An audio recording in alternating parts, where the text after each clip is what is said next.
In Hebrews 6:1, Paul warns of those who have fallen away from the faith. They were once steadfast in their faith but no longer are. This is why the author of Hebrews takes pains to explain this danger and its remedy in the next few chapters. Let's look at one of the most interesting and challenging passages in all of Hebrews 6:9. Here, Paul explains that persevering in faith and not falling away requires continual trust in God, love for others, and an unyielding belief that we remain united with Jesus even though we can't see Him or feel Him.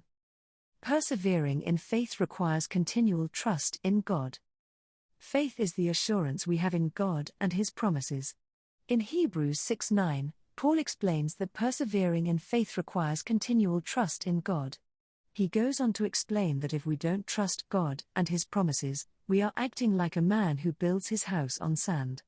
A storm comes and the house collapses, because it wasn't built on a solid foundation. One of the interesting things about this verse is that the word for house here is the same word for church. So, the passage could read like this: if you stop trusting God and His promises, you will build your church on sand, and when a storm comes, it will collapse.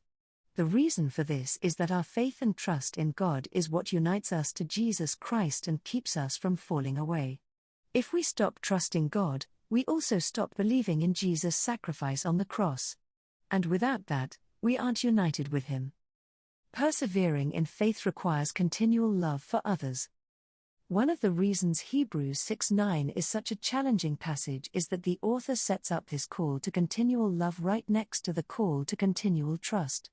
Readers familiar with the New Testament may wonder why faith and love are even listed as two distinct requirements. One reason may be that love is the real mark of a true follower of Jesus. Faith is something we should all have, but not all of us do. Love, on the other hand, is something only those with a true relationship with Jesus can show. In Hebrews 10:24, the author tells us that we'll know we're on the right path if we are disregarding our bodies and its daily wants. And in James 2:15, James says, if someone says he has faith but does not have works, can that faith save him? This is why love is listed as a necessary condition for persevering in our faith.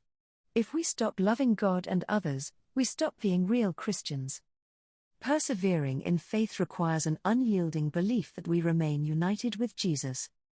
If we trust God and love others, then we have a good foundation to stand on.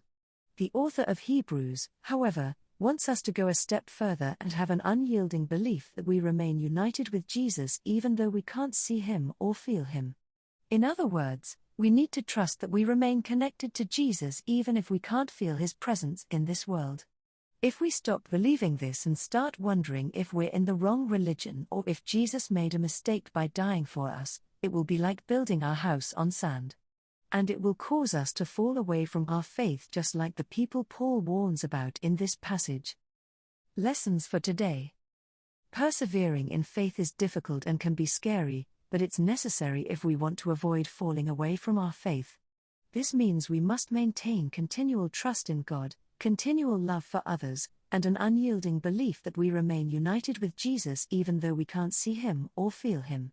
If we do this, then we can have confidence in the words of Jesus in John 10:28, I give them eternal life, and they will never perish, and no one will snatch them out of my hand. And we can continue to build on the foundation we've been given.